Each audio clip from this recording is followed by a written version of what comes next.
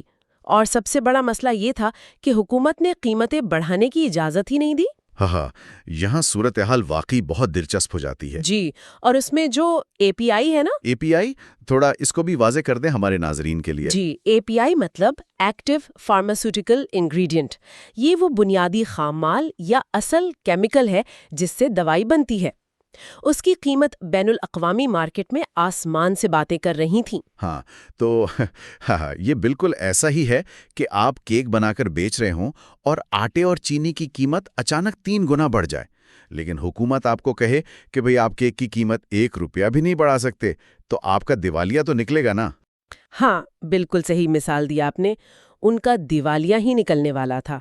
ہر بکنے والی گولی پر انہیں نقصان ہو رہا تھا۔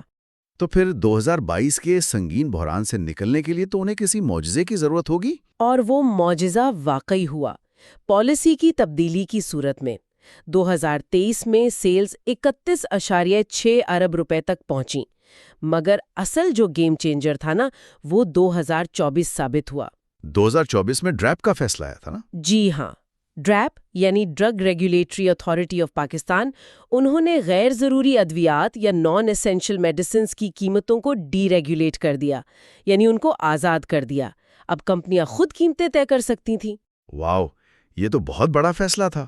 تو اس کا امپیکٹ کیسا رہا کمپنی کے فائنینشلز پر؟ امپیکٹ تو حیران کن تھا۔ اس فیصلے کے بعد 2024 میں کمپنی کے گراس پروفٹ میں 98.78% کا اضافہ ہوا۔ ان کا جی پی مارجن سیدھا 34.45% تک پہنچ گیا۔ واہ، یہ تو ڈبل سے بھی زیادہ ہو گیا۔ اور انہوں نے کوئی انویسٹمنٹ بھی کی تھی نا اس دوران؟ جی، انہوں نے 3186 ملین روپے کا کیپٹل ایکسپینڈیچر کیا، یعنی سرمایہ کاری کی، جس سے پیناڈول اور CAC 1000 کی پیداواری صلاحیت بڑھائی گئی، اور 2024 میں خالص منافع 359.85% بڑھ کر 4578 ملین روپے ہو گیا۔ 359% اضافہ؟ یہ نمبرز تو پاگل کر دینے والے ہیں۔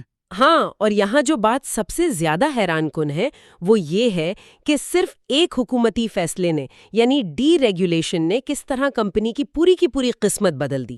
بالکل، اور میرے خیال ہے اس میں بینکنگ ریٹس کا بھی کوئی چکر تھا۔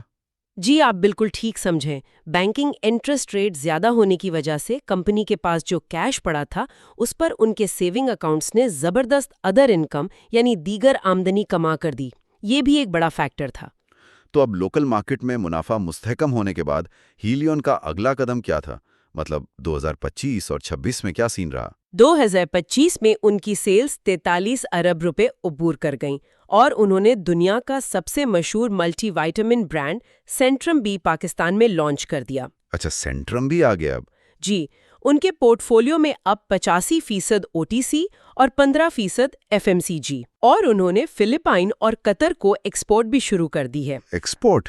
وہ کتنی ہے؟ اگرچہ یہ کل فروخت کا صرف 0.23% ہے، لیکن شروعات ہو چکی ہے، اور 2025 کا منافع 6373 ملین روپے تک پہنچ گیا۔ صحیح۔ اور پھر ہم آتے ہیں 2026 کی پہلی ساماہی پر، جس کے نمبرز کافی چشمے کشاں ہیں۔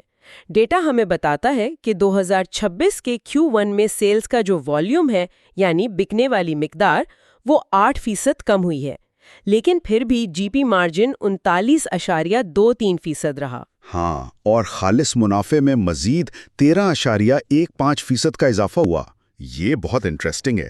تو اس سب کا مطلب کیا ہے؟ مطلب یہ ہوا نا کہ چیزیں مہنگی ہونے کی وجہ سے لوگ دوائیاں کم مقدار میں خرید رہے ہیں، لیکن کمپنی نے قیمتیں اتنی زیادہ بڑھا دی ہیں کہ کم مال بیچ کر بھی وہ پہلے سے زیادہ منافع کما رہے ہیں۔ بالکل ایسا ہی ہے، اور اس میں مانیٹری ایزنگ کا بھی بہت ہاتھ ہے۔ مانیٹری ایزنگ یعنی اسٹیٹ بینک کی طرف سے شرح سود میں کمی؟ جی ہاں، اس کمی کی وجہ سے کمپنی کے مالیاتی اخراجات یا فائنانس کاسٹ کافی کم ہو گئی، جس سے ان کا منافع اور بڑھ گیا۔ تو اب جب کہ منافع تو اپنے عروج پر ہے، لیکن مال بکنا کم ہو رہا ہے، یعنی والیوم گر رہا ہے، تو کمپنی مستقبل کے لیے کیا منصوبہ بندی کر رہی ہے؟ کوئی خاص پلان ہے ان کا؟ بالکل ہے۔